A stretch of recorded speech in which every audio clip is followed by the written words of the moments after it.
એક ભિખારી એક શેઠને કે 10 રૂપિયા આપો ને. શેઠ કે 10 રૂપિયાનું શું કરવું હોય? મારે મારી ગર્લફ્રેન્ડ માટે ગુલાબ લેવું છે.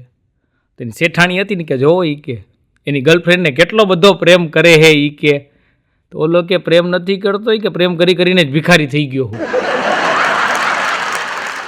અને હારાના બજેટ વિખાઈ જાય હો. આ એક જણ છોકરીને કે ડુ યુ લવ મી? ઓલી કે તારું મોઢું જોયું હે, આના કરતાં તો સુસાઇડ કરી લઉં. ઓલો કે બસ મરી જાહે પણ મારા જેવા કોઈને કામ નહીં આવે. ભિખારીઓ ગોટે ચડાવી દે. આ એક જણો ટ્રેનમાં કાર્યક્રમ જતો હતો તો સ્ટેશન ઊભી રહી ભિખારી ચડ્યો આવીને મને કે 2 રૂપિયા આપો ને. એટલે મેં કીધું ભલા માણા 2 રૂપિયામાં શું થાય? મને કે હું સામેવાળાની ઓકાત જોઈને માગું. મરી ગયા પાછી મેં તો બેનો સિક્કો પાછો લઈ લીધો. લેવા દેવા વગરના અમને હલવાડે. એક ભિખારી એના ભાઈબંધ ભિખારીને કે એલા કે મારી સાયકલ કે કોક ચોરી ગયું ને બાઇક મૂકી ગયું. ઓલો કે તું તો લૂંટાઈ ગયો હો. કે આ તો પેટ્રોલથી હાલે. હા એ જે પેટ્રોલના ભાવ અત્યારના જે અપ થતા જઈએ માણસોના જીવ નીચા થતા જઈએ. હા બહુ સાહેબ અત્યારના ધ્યાન. અને અમુક માણસો રહ્યા ને તમે જો બેઠા બેઠા હળી રહ્યા પંખી રહ્યા ને એક હળી લાવી અને માળો બનાવે અને માણા એક હળી કરીને કોકનો માળો વીખી નાખે. માણા રહ્યા ને એક હળી કરીને કોકનો માળો વીખી નાખે. એક જણો એના ભાઈબંધને ગયો તેના ભાઈબંધની એના બાજુવાળો છોકરો રમતો હોય છે. તો કે કોનો છોકરો? તારો છોકરો હે? તો કે ના કે બાજુવાળાનો હે. કે લાગે તારા જેવો હો. હવે આ કોકના ઘર ભંગવી નાખે એવા સાહેબ અત્યારે કાકરી ચાળો કરવાની ટેવ હોય ઘણાઈને. હા ઘણા રહ્યા ને બેનો પાછા બેનોને બહુ ટેવ હોય આજુબાજુમાં વાતો કરવાની કોકને કંઈ અહીંની અહીંયા કરવાની અહીંની અહીંયા કરવાની. તો ઘણા બહેનો રહે ને બાજુવાળાની બેનની એક બેન થયા ને બાજુવાળાની જઈને કે તમારા મોટા દીકરાની વો હવે તમારું કયું કરે હે કે નથી કરતી. આવા કાકરી ચાળા કરીને કોકના ઘરમાં હરગાવ્યો. આ પછી ઘણા વાલા હગા હોય ને હગા જ જો આમ તો હેરાન હગા જ કરે. હગા પછી આપણને પૂછે તમારા મોટાના કેટલા વર્ષ થયા? આપણે કહીએ ને 35 થયા હો. હવે ક્યાંક ગોઠવાઈ જાય તો સારું પછી નકર વાંઢો રહી જાય. આવી હળી કરીને ઓલાને ઘૂમરે ચડાવે. એક ભાઈ એની ઘરવાળીને કે તારા બાપુજીની કાંકરી ચાળો કરવાની ટેવ ગઈ નહીં હો. તો કે કાં કે રોજ મને ફોન કરે અને પૂછે જમાઈ રાજ મારી દીકરી હારે લગ્ન કરીને તમે ખુશ તો છો ને?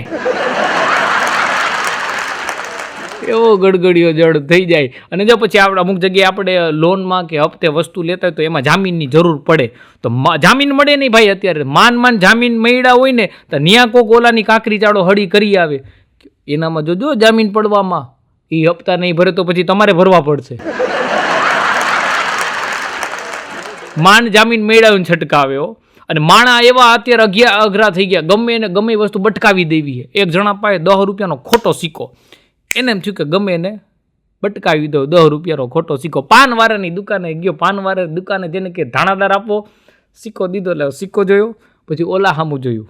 સિક્કો જોયો ઓલા હામું મોટા કે ખોટો સિક્કો હોય કે ન આવે. વરી નિમાણો થઈને આગળ ગયો પણ હિંમત ભરનો દીકરો ન આવ્યો. આગળ ગયો ચા વાળાને 10નો સિક્કો આપીને લાવતો અડધી ચા. ઓલો ચા સિક્કો જોયો ઓલા સામું જોયું ખોટા સિક્કા લઈને હાલાવો હાલતો થાય કે આગળ ગયો ત્યાં બજારમાં એક જ્યોતિષ બેઠો હતો. ભવિષ્ય જોતો હતો. પાંજરું હતું પોપટ હતો તો ન્યા ગયો કે આ 10 રૂપિયા કે મારું ભવિષ્ય જોઈ દો ને. પોપટ પાંજરામાંથી બહાર આવ્યો ચિઠ્ઠી ઉપાડીને ઓલાને દીધી. ચિઠ્ઠી ખોલીને તો એમાં લખ્યું હતું ખોટા સિક્કામાં સાચું ભવિષ્ય જાણવા ન મળે. અને ઘણા તો એક જણા તો જ્યોતિષને હલવાડ્યો. જ્યોતિષને ઘુમરે ચડાવી દીધો. ભવિષ્ય આવી રીતના જોતો તો ચિઠ્ઠીઓ કઢાવીને કે આજે અમારું ભવિષ્ય નથી જોવરાવું તારું ભવિષ્ય જોવરાવું પૈસા હું આપું. અને પૈસા દીધાનો ચિઠ્ઠી કાઢીને ચિઠ્ઠીમાં લખ્યું હતું જ્યોતિષનું ભવિષ્ય શું હતું કે જાકુબના ધંધા બંધ કરી દે અને હારે ધંધે લાગી જાય.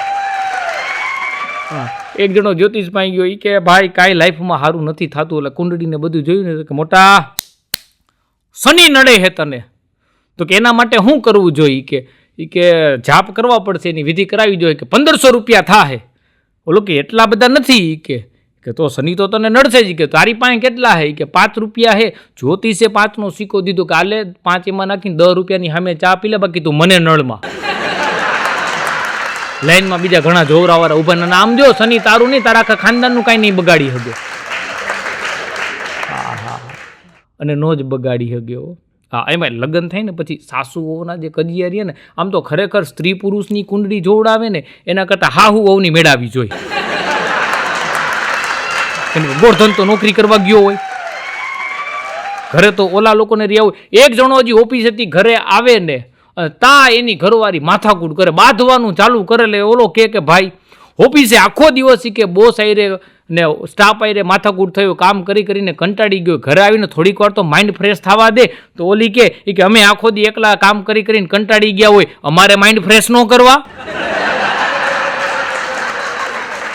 હવે આમ બગડાટી બોલાવી દેતા હોય. એક જણો ઓફિસે રોજ વહેલો વયો જાય, જે સમય હોય ને એનાથી વહેલો વયો જાય, છૂટી જાય ને પછી ઓફિસે કામ કરે.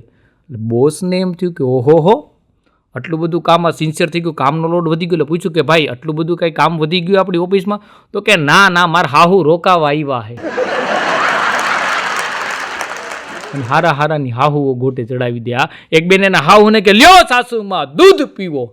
હાહુના ડોરા આધાર ચડી ગયા હો, કે કોઈ દી પાણીના ગ્લાસની તાણે ન કરે, કોઈ દી ચીંધું કામ ન કરે. અને આજે દૂધનો ગ્લાસ તો કે આજે કાંઈ એટલો બધો પ્રેમ આવ્યો? તો કે પ્રેમ બેમ કાંઈ નથી, આજે નાગ પાંચમ છે.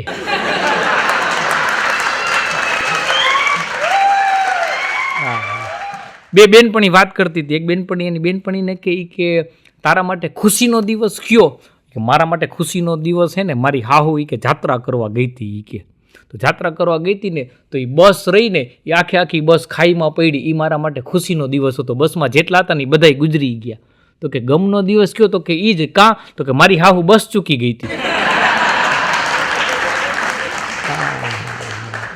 હાહુઓના સાહેબ જે કજિયા હોય. હા, હમણાં તો એક નવી વહુ હતી ને એની હાહુએ કીધું કે વો બેટા ભાત હાટું 2 ગ્લાસ પાણીના મૂકી દ્યો ને. પછી રસોડામાં હાહુએ જઈને જોયું ને તો હવે અલગ અલગ ગેસ ઉપર 2 પાણીના ગ્લાસ મૂક્યા હતા. એ બહેનોને વિનંતી છે, થોડુંક મોબાઈલમાંથી ધ્યાન કાઢીને રસોડામાં ધ્યાન દેજો. આ બિચારા બહારનું ખાઈને ભૂખા રહીને તૂટી મરશે. અને હપ્તામાંથી ઊંચો ન આવે. જો છેલ્લી ખરીદી આપણી આવે.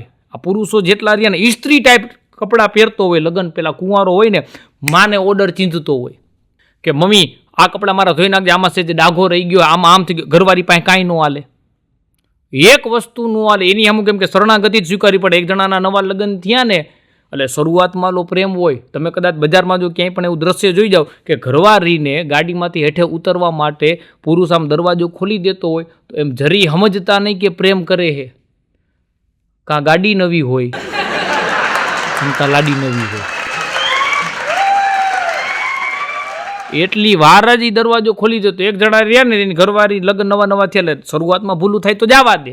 તો એને ઘરવાળી કે આમ જોવો કે હલો તમારી કે જોડ સીવડાવી હતી ને એ કે ઇસ્ત્રી કરતી હતી ને કે તો હું તમારા વિચારોમાં હતી તો ઇસ્ત્રી એમને પડી રહી ને તો કે તમારું પેન્ટ કે હળગી ગયું ત્યાંથી, એટલું કપડું બળી ગયું ત્યાંથી. કે ઓલો કે અરે ગાંડી હું કામ મૂંઝાણી કે મેં એવા ને એવા 2 પેન્ટ સીવડાવ્યા હતા પણ સાંભળો તો ખરા કે હું બુદ્ધિશાળી કે તમારું બીજું પેન્ટ હતું ને ત્યાંથી એટલો કટકો કાપીને એમાં મેં ચોંટાડી દીધો. વિદેશથી એક સ્ત્રી અહીંયા આવી હો, ભારતમાં બધું ફરીને છેલ્લે જાતી હતી ને એટલે રિપોર્ટરે છેલ્લા બધા ન્યૂઝવાળા અને રિપોર્ટરો બધા પૂછે કેવું લાગ્યું, શું લાગ્યું. એટલે પૂછ્યું કે તમને ભારતમાં અહીંયા કેવું લાગ્યું? તો વિદેશની સ્ત્રી કે એક વસ્તુ મને ન સમજાણી કે અહીંયા બધા જે બહેનો પૂરી બનાવે તો પૂરીની અંદર હવા કેવી રીતે ભરે? રિપોર્ટર ગુમરે ચડી ગયો. રશિયાના પ્રમુખ ઘણા વર્ષો પહેલા ભારતમાં ફરવા આવ્યા હતા. એ 4-5 દિવસનો એનો પ્રવાસ હતો. પ્રવાસ પૂરો કરીને જતા હતા એટલે એરપોર્ટ ઉપર રિપોર્ટરે પૂછ્યું કે તમને ભારતમાં કેવું લાગ્યું? ત્યારે રશિયાના પ્રમુખે કીધું કે હું ભારત આવ્યો એની પહેલાં કોઈ દેવી શક્તિ કે કોઈ ચમત્કાર કે મિરેકલમાં માનતો નહોતો, પણ અહીંયા આવ્યા પછી માનવા માંડ્યો કે કાંઈક તો એવું છે કે આ દેશને હલાવે છે, બાકી આ પોસિબલ નથી. અને એમ જ હાલે છે. આ યમરાજ એક જણાને આવ્યો હાલે કે તારા પાપનો ઘડો ભરાઈ ગયો છે. તો ઓલો યમરાજાને કે એમ આટલો બધો ધક્કો ખવાય, નળ બંધ કરી દેવાય. યમલોકથી તમે અહીંયા ઠેઠ આવ્યા. હવે આ માણા અત્યારના જે રહ્યા એ યમરાજા ભગવાનને ન મૂક્યો. ભગવાનને સાહેબ અત્યારના આપણા લોકો ગોટે ચડાવતા હોઈએ, પણ સાહેબ આપણો દેશ સત્યનો દેશ છે. સભ્યતાનો દેશ છે, સંસ્કૃતિનો દેશ છે. આ ત્રણેયનું બેલેન્સ રહ્યું. એનો તમને એક નાનકડો દાખલો દઉં. દોઢ વર્ષ પહેલાં જ્યારે અમેરિકાની અંદર એક ઓલા હબસી માણસને ત્યાંના પોલીસવાળાએ કંઈક એક્સિડન્ટ મારી નાખ્યો. એટલે સાહેબ ત્યાં લૂંટપાટ થઈ હતી. ત્યાંના ભણેલા ગણેલા ભૂરિયાઓ રહ્યા એ એમેઝોનમાંથી કે એના સ્ટોરરૂમ ને શોરૂમમાંથી બધા, તમને બધાને ખબર છે, ટીવીમાં આપણે વિડીયો જોયા હતા કે ઇલેક્ટ્રોનિક વસ્તુઓ સાહેબ. અને સાહેબ આપણે અહીંયા કોરોના આવ્યું તો ઘણા લોકો અલગ અલગ રાજ્યોમાં, ઉત્તર પ્રદેશમાંથી અહીંયા ગુજરાતની અંદર, ગુજરાતમાંથી બારે હોય, પણ અહીંના લોકો સાહેબ ત્યારે ભૂખમરો હતા, પણ અહીંયા આપણા સેવાભાવી માણસોએ લોકોને પહોંચાડ્યા હતા. પણ એક સાહેબ એવો દાખલો નહોતો બન્યો કે અહીંયા દુકાનો કે શોરૂમ લૂંટ્યા હતા. ઘણા એવા લોકોને જોઈએ કે વિદેશમાં રહીને ભારતનું કહેતા હોય કે ભાઈ ભારતમાં આમ હે ને ભારતમાં તેમ હે. એક આપણો એક વટલાઈ ગયેલો ગુજરાતી ન્યા હશે. તો આપણે એક ભાઈ ત્યાં ગયા ને તો આમ ત્યાં ઓલાને બધું કે આ જોઈ કે તમારે તો કે ઇન્ડિયામાં કાંઈ સેન્સ નહીં લોકોમાં, ગંદકી, ભાષાની રફ ને. અહીંયા તો અમારે બધા અંગ્રેજી જ બોલે હોય કે બધા ઇંગ્લિશમાં જ વાતું કરે. આગળ ગયા ને તો એક ભિખારી હતો, હેલ્પ મી ઇંગ્લિશમાં, કે જો કે ભિખારી અમારે ઇંગ્લિશ બોલે. ત્યારે આપણા ગુજરાતી એટલું કીધું કે એને ઇંગ્લિશ આવડે હે તો ભીખ તો માગવી પડે હે ને. એને ઇંગ્લિશ આવડે હે તો ભીખ તો માગવી પડે હે ને સાહેબ. આમ જ બધું હાલે હે. પણ સમય સાથે ચાલવું. નાની નાની, મેં તમને કીધું ને કે અમે કલાકારો રહ્યા, નાની નાની બાબતમાંથી ઓબ્ઝર્વેશન લેતા હોય અને ક્યારેક અમે એવા હારા ગોટે ચડી જતા હોય. અને અમે કેવા ગોટે, એના તમને 2-4 દાખલા દઉં.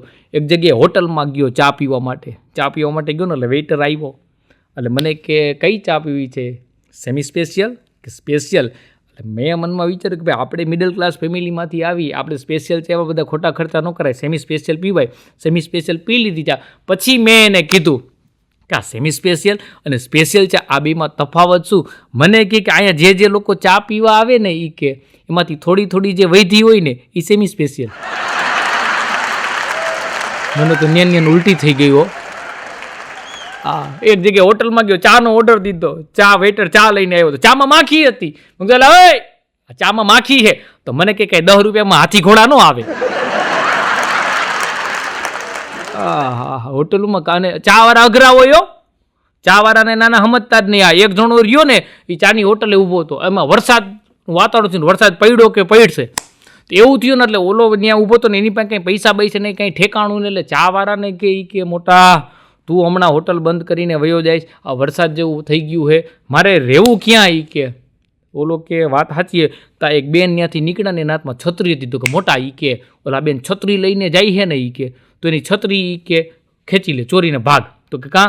એ કે છત્રી ચોરીને ભાગીશ ને એટલે એ બેન પોલીસને બોલાવશે એટલે તને પોલીસ સ્ટેશનમાં લઈ જાય, રાત રોકાવાનું તારો મેળ પડી જાય. હા કે આઈડિયા હો. બાકી કે ચાવાળા કે તું આગળ જઈશ કે ચાવાળા આગળ જાય જ છે. અને આપણી પાસે દાખલો એવો ભાઈ પાછળ બહુ આગળ જાય છે. એ આઈડિયા માર્યા. ઓલા બેન છત્રી લઈને જતા હતા ને તો આપણનો દીકરો હળી મારી ગયો, ની બેનની છત્રી આંચકીને ભાગ્યો. એને એમ કે હમણાં બોલાવશે પોલીસને, માણસો ભેગા કરશે. તો ઓલા બેન કે તમારી હોય તો તમે લેતા જાઓ. કોણ કોનું હું બઠવી જાય એ નક્કી નથી થતું હો. આ એક જણો છત્રી વાળા ત્યાં ગયો છત્રી લેવા માટે. એ કે આને છત્રી ઓલા હાથમાં આપી, આમ જોઈ છત્રી, આપણે બધી વસ્તુ જોઈને પછી કીધું કે લાંબી હાચવણી માટે શું કરવાનું? ઓલો કે આને તડકા અને પાણીથી દૂર રાખવી. ઓલા છત્રી વાળાના હાથમાં આપી, આને કે મારાથી ને તું દૂર રાખ ભાઈ. હા, કામ તડકામાં પાણીમાં કામ નહોતા ને ગુડવી હે. આ એક જણો ફર્નિચર વાળાને ખુરશી એને લીધી હશે કે લાઈ કે કાલ કે તારી નથી ખુરશી લઈ ગયો કે 2 દીએ નો આયલી. ઓલો કે બને જ નહીં ને, એની માથે કોઈક બેઠું હોય છે તો હું એનું અથાણું કરવા ખુરશી લઈ ગયા હોય. પણ સાહેબ અઘરું બધું ધીમે ધીમે. મેં વાત કરી ને, અમે જો ક્યાં ગોટે ચડી જાય. મેં 2-4 દાખલા તમને દીધા કે અમને છેતરી જાય. એક જણાનો મને ફોન આવ્યો, મને કે તમને મારી સાથે જમવું ફાવશે? મને એમ થયું કે આપણું કોઈક ચાહક બાહક લાગે. મેં કીધું ફાવશે ને? તો મને હાલો આજ તમારી ઘરે હું જમવા આવું છું. મરી ગયા, અમારા ગાડિયા કરી જાય હો. અને જો જમાનો બદલાઈ ગયો. પહેલાં આપણે બધે ત્યાં ક્યાંક જતા ને એટલે પહેલાં ટ્રેમાં પાણી આવે, પછી ચા આવે, છેલ્લે મુખવાસ આવે. હવે એવું નથી. એક જગ્યા હમણાં ગયો ને તો ચામાં પહેલાં ચાર્જર આવ્યું ટ્રેનની બાજુમાં. કે પહેલે કે જ્યાં સુધી કે તમે ચા પીવો ત્યાં સુધી તમારું હારવાર ચાર્જર મોબાઈલ કરી નાખો. પહેલાં તબિયત પૂછતા, હવે સીધા ઘરે જઈને પછી સીધું પૂછે કે સીપીન વાળું ચાર્જર છે કે ઓલું છે. હારાની બેટરી સાહેબ અત્યારના ડાઉન. પણ સાહેબ મોબાઈલમાં બેટરી ડાઉન થાય કે ન થાય, તમારા શરીરમાં બેટરી થોડીક સાચવજો, રાખજો. અને આ મજાની વાત એ છે કે આ આપણા જે અત્યારના આ સરસ મજાના જે કાર્યક્રમો, કેમ કે સાહેબ અત્યારે વેબ સિરીઝ કયો જમાનો આવી ગયો છે સાહેબ, બહુ દુઃખ સાથે કહેવું પડે છે. અમે તો આભાર માનીએ છીએ કે શ્રીજતભાઈ કે અન્ય લોકો જે આવા સારા હાસ્યના કાર્યક્રમો, સાહેબ પારિવારિક હાસ્ય છે. ગાંધીજીના સાહેબ આપણે 3 સૂત્રો હતા. ગાંધીજી કહેતા બુરા મત સુનો, બુરા મત દેખો ઓર બુરા મત કહો. આ 3 વાત હતી સાહેબ, બહુ દુઃખ સાથે કહેવું પડે છે. અત્યારના અમુક વેબ સિરીઝો અને અમુક જે ફિલ્મો આવે છે સાહેબ, દરેક વેબ સિરીઝની અંદર શરૂઆતમાં સૂચના લખેલી હોય છે કે ઇયરફોન હેન્ડ્સફ્રીમાં સાંભળવું. સાહેબ આ દેશની દીકરી અને નાના બાળકોને યુવાધન ગાળું સાંભળતા થઈ ગયા છે. ત્યારબાદ બુરા મત દેખો સાહેબ, ન જોવાની વસ્તુઓ દેખાડે છે. આજના યુવાધન દારૂના રવાડે, સિગરેટના રવાડે, સાહેબ સ્મગલિંગના રવાડે, ડ્રગ્સના રવાડે ચડી ગઈ છે. સાહેબ ન જોવાનું જોઈ અને આપણી યુવા પેઢી બગડતી જાય છે. અને જ્યાં આપણા અનમોલ સંબંધો એ છેલ્લું આવે છે કે બુરા મત કહો, ન સાંભળવાનું સાંભળી, ન જોવાનું જોઈ અને આપણે આપણા સંબંધોમાં ન કહેવાનું કહી આપણા અણમોલ સંબંધો રહ્યા ને સાહેબ, આપણે એને તોડી નાખીએ છીએ. બહુ આ અત્યારના વરવી વાસ્તવિકતા છે. અમને સાહિત્યકાર તરીકે અમને બહુ ઘણા કહેતા ને કે વિદેશ અને ભારત આ બે વચ્ચે તફાવત શું છે સાહેબ. વિદેશની ધરતીમાં કદાચ તમે હેલા જતા હોય તો ત્યાં દરેક કિલોમીટરના અંતરે તમને દારૂના બાર જોવા મળશે. અને આપણા ભારત દેશમાં કદાચ તમે હેલા જતા હોય ને તો સાહેબ દરેક કિલોમીટરના અંતરે તમને ક્યાંક નાનકડું હનુમાન દાદાના મંદિરની ડેરી જોવા મળશે. વિદેશ અને આપણામાં આટલો તફાવત છે. એટલે સંસ્કૃતિ સાચવજો. હાલ જો અમે વિરોધી નથી કરતા, જમાના પ્રમાણે હાલવું અત્યારે આને ઇઝી થઈ ગયું છે. નકર પહેલાં બધું બહુ અઘરું હતું. જો બેંકમાં ટ્રાન્ઝેક્શન, લાઇનમાં ઊભું રહેવું, પૈસાનું દેવા જવા, ચેકની લેતી દીધી, આ બધી અઘરું હતું. અત્યારના રાતના તમે ગમે ત્યારે અહીંથી ગમે ત્યાં ટ્રાન્સફર થઈ જાય. એક બાપા બેંકમાં ગયા ને એટલે વડીલ હતા, એટલે થોડીક ઉંમર હતી, એટલે ત્યાં બાકડે બેઠા થાકી ગયા, એટલે પન્યાથી પરસેવો લૂંટાતા ને એમાં એક જુવાનીઓ અંદર આવ્યો અને એને કે બેટા ગ્લાસ પાણી ભરી દેતો. એટલે વડીલ હતા, એટલે જુવાનીએ પાણી ભરીને બાપાને દીધું. પછી બાપાને ઓલા બોલાવ્યો, એનો વારો આવ્યો. એટલે શું શેના માટે આવ્યો છો? તો કે મારે લોન લેવી છે. કે એમ કે આ લ્યો આ કાગળિયા છે, હવે કેબિનમાં સાહેબને મળી લ્યો. અંદર કેબિનમાં ગયા ને તો ઓલો જે જુવાનીએ પાણી ભરી દીધું તો એ જ હતો ત્યાં. એટલે બાપાને જોઈને કે બાપા શેના માટે આવ્યા? તો કે લોન. કે લોન ભરશો? કે લોન તો ભરી જ નહીં. કે બાપા ઊભા થઈને પાણી નથી ભર્યું તમે? પણ નથી ભરતા ભાઈ. અને બે વસ્તુ છે. જો એક એજ્યુકેટેડ પેઢી આપણી વચ્ચે હોય છે અને એની વચ્ચે બેની વચ્ચેનું બેલેન્સ રાખવું હોય છે. કેમ કે ઘણા વડીલો રહ્યા ને એ બેયના વાક જો અમે ગણીએ છીએ કે ઘણા વડીલો એની દીકરાની વહુ કે દીકરા એન્જિનિયરો હોય તો સાહેબ 11 વાગે ઓફિસનો ટાઈમ હોય, એટલે વહેલા એ લોકોને ઉઠવાનો કોઈ પ્રશ્ન નથી રહેતો હોતો. અને આવા પાછા વડીલો જુવાનીઓને કહેતા હોય કે વહેલા ઉઠી જતા હોય તો 5 વાગે ઉઠીને શું કરે ભાઈ? 8 વાગ્યા સુધી ઓફિસમાં કામ કરતા હોય. પણ વેસ્ટર્ન કલ્ચર સાહેબ જે આવ્યું છે, બહુ દુઃખ સાથે કહેવું પડે કે આપણે આપણા બાળકોને સાહેબ કેવું ગીત ભણાવવામાં શીખડાવવામાં આવે? ગો રેન રેન. સાહેબ ખેતી ઉપરનો આપણો દેશ છે. વરસાદ વયો જાય ને તો આપણે મરી રહી. એ બ્રિટનનું સાહેબ ત્યાંનું ગીત છે. યુકેમાં એટલા માટે ગો રેન રેન શીખડાવવામાં આવે છે કે ત્યાં 8 મહિના વરસાદનો માહોલ હોય છે. એટલે વરસાદ આવે એટલે ત્યાંના બાળકો રમી નથી શકતા હોતા. એટલા માટે કહેતા હોય કે ગો રેન રેન. વરસાદ કદાચ થઈ જાય ને તો નાના બાળકો ત્યાંના બહાર જઈને રમી શકે. આપણે સીધી કોપી, અને કોપીમાં તો આપણે બધા માસ્ટરો જોયું નથી, જાણ્યું નથી. અહીંયા જોયું એટલે સીધું આવીને કોપી. હવે ઓલા ગૂગલની અંદર રહ્યા ને એટલે બેનો પછી પૂછે, ગૂગલમાં એક બેન રોજ પૂછે કે પીઝા બનાવવા માટેની રેસીપી, એટલે આવે આ પીઝાની. બીજા દિવસે પૂછે કે ચાઇનીઝ ભેળ બનાવવા માટેની રેસીપી, એટલે આવે. ત્રીજા દિવસે પૂછ્યું કે મોહનથાળ બનાવવા માટેની રેસીપી, એટલે ગૂગલમાંથી જવાબ દીધો કે બેન તમારે બનાવવા છે કઢી ખીચડી, અને તમે મને શું કામ ગોટે ચડાવો છો? અને આપણા લોકો બહાર ફરવા જાય, ઘરે રોજ કઢી ખીચડી હોય ને એટલે ઘરવાળીને એમ કે રોજ કઢી ખીચડી ગુડસ. પછી કાશ્મીરમાં ન્યા ફરવા જાય ને તો પછી ન્યા ગોર્ધન ગોતવા નીકળે, કઢી ખીચડી હે.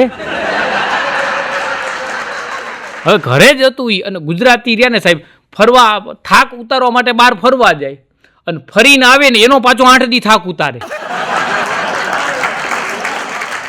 તો ફરવા ગયા હતા ને પછી હવે 8 દિવસ ઓફિસે કે મોડું રાખ્યું. એક જણો શેઠ રહ્યો ને જોઈ ગયો, નોકર એના કોઈક માણા એ માથાકૂટ કરતો હોય છે. કસ્ટમર આવ્યો હોય છે, કસ્ટમર ગયો ને એટલે શેઠ એના નોકરને ઘગલાવી નાખ્યો. આમ જો કસ્ટમર હંમેશા સાચો જ હોય, એની અરે માથાકૂટ નહીં કરવાની. તો હું દલીલ કરતો તો ઓલો કે એમ કહેતો હતો કે તારો શેઠ બુદ્ધિ વગરનો છે. આમાં તો માથાકૂટ કરવી પડે ને. અને મેં તમને વાત કરી ને, અમે ગોટે ચડતા હોય. એક જગ્યાએ કાર્યક્રમ દેવા જતો હતો તો ત્યાં રસ્તામાં એક જણો કંઈક વેચતો હતો પડીકીમાં, અકલની પડીકી, અકલની પડીકી, અકલની પડીકી. તો હું ઘૂમરે જઈડો કે અકલની પડીકી હાથ પેઢીમાં કોઈ નથી જોઈ. મેં તું કેટલાની વેચેસ? મને કે 10 રૂપિયાની. મેં કીધું 10 રૂપિયામાં અકલની પડીકી? મને કે હા, 10 ની નોટ દીધી, પડીકી આપી. પડીકી ખોલીને મેં ચાખ્યું, મેં કીધું એ આ તો ખાંડ છે. મને કે આવી ગઈ ને અકલ. હા, માણા જે મામા બનાવી જાય છે. એક જગ્યાએ હોટલમાં બોર્ડ માર્યું હતું, મફતમાં જમો અને બિલ રહ્યું ને એ તમારો પોત્ર ચૂકવશે. તો એક જણો કે હા, મફતમાં જમવાનું બિલ આપણો પોત્ર એટલે દીકરાનો દીકરો ચૂકવશે. કે આ મોકો મુકાય નહીં. તો ગયો ભાઈ અને હારી પેટ ખાધું હો. જમીન હાથ ધોઈને આમ ઊભો થતો તો તા બિલ આવ્યું. એટલે કે ભાઈ બાર બોર્ડ માર્યું એટલે તો આવ્યો કે બોર્ડમાં લખ્યું હોય કે પેટ ભરીને જમો ને બિલ તમારો પોત્ર ચૂકવશે. તો કે તમે ખાધું કે બિલ તમારો પોત્ર જ ચૂકવશે, પણ તમારા દાદા જે અહીંયા ગળચી ગયા હતા, આ એ ખાધું તું ને એનું 3 ગણું બિલ એના દાદાનું આવ્યું. બોલો હવે દાદો કેવો ખાધે લોટકો હોય છે. આ 2 પતિ પત્ની હતા ને, ત્યાં અચાનક મહેમાન આવ્યા ને એટલે ઓલા બેને એમ થયું કે આ મહેમાન આવ્યા ને ખવડાવવું પડશે, બાંધવાનું ચાલુ કર્યું. કે મહેમાન આવ્યા હે કે હાલ સરસ મજા નહીં કે શીરો પૂરીને રસોઈ ખવડાવ મારા મહેમાનને. તો કે તમારા મહેમાન હે, તમે ખવડાવો રે, તું ન ખવડાવ એટલે લગ્ન કરીને તને લઈ આવ્યો, રાંધવું પડે.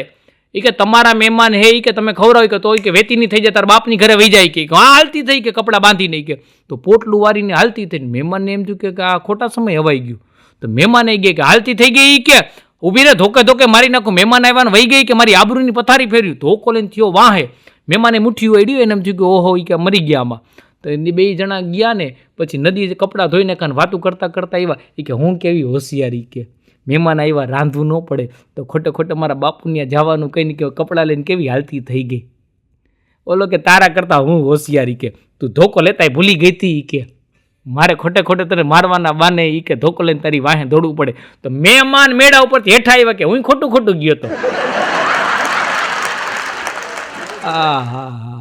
અને અમુક મહેમાન બહુ હોય. એક ભાઈને જમવા ગયા ને એટલે કે ઓલા શીરો દીધો. તો કે મને તો એક છે ને તમે લીંબુ જેટલો શીરો આપજો. ઓલા એટલો જ શીરો આપ્યો. શીરો ખાતો દાંઠે લાગી ગયો. બીજી વાર માગવો કેમ કીધું તું કે લીંબુ જેટલો આપજો. તો ઘર ધણીને કે તમારા અહીંયા એવડા લીંબુ થાય છે, અમારે તો એવડા લીંબુ થાય. મહેમાન કે શીરો બીજી વાર માગ પણ લીંબુની સાઈઝ ફેરવમાં. અને ઘણા ખાવા હાટું જ જન્મ લેવો. સાહેબે હે ને એક છોકરાને પૂછ્યું કે તું મંદિરે શું કામ જાસ? તો કે પ્રસાદી ખાવા. કે તો તારા બાપુજી મંદિરે શું કામ જાય છે? તો કે મમ્મીના મારથી બચવા. તો કે તારા મમ્મી મંદિરે શું કામ જાય? તો કે ચપ્પલ ચોરવા. એક મંદિરે બોર્ડ માર્યું હતું કે બૂટ ચપ્પલ રહ્યા ને દુકાનેથી લેવાનો આગ્રહ રાખો. અને હોય છે ભાઈ ઘણા. પણ સાહેબ ચોરી કરવી ને બહુ અઘરું છે. છોકરો નિશાળે આમ મોડો આવ્યો ને, સાહેબ કીધું હે કેમ મોડો આવ્યો? કે સાહેબ મારો 5નો સિક્કો ખોવાઈ ગયો તો એટલે મોડો આવ્યો. હેઠો બીજો તું કાં મોડો આવ્યો? તો કે હું એના 5ના સિક્કા ઉપર પગ રાખીને ઊભો તો. એ આવે પછી કે હું આવું ને. કોલેજમાં સાહેબ ભણાવતા હતા ને તો બારીએ વાંદરો આવ્યો. તો એક છોકરી કે સાહેબ તમારા ભાઈ આવ્યા છે. એને ભણાવતો એ સાહેબ તો એના કરતા જોડ પગ ટપે એમ જ હોય. એ કે બેટા હવે તો હે ને જમાનો મોડર્ન થઈ ગયો, તમે તમારે નામ લઈને બોલાવાય. वो कहती है अपने भाइयों से मेरे आशिक को यूं ना पीटो. वो कहती है अपने भाइयों से मेरे आशिक को यूं ना पीटो. बड़ा जिद्दी है कमीना कुत्ते की तरह घसीटो. પણ સાહેબ આમ જ બધા હસતા રહેજો. આપ બધા જે મને શાંતિથી સાંભળો તે બદલ આપ સૌનો ખૂબ ખૂબ આભાર. અને જો તમને બધાને આ વિડીયો ગમ્યો હોય તો અમારી ચેનલને સબસ્ક્રાઈબ કરજો, આ વિડીયોને લાઇક કરજો, કોમેન્ટ કરજો, તમારા ગ્રુપમાં શેર કરજો. આભાર. જય માતાજી.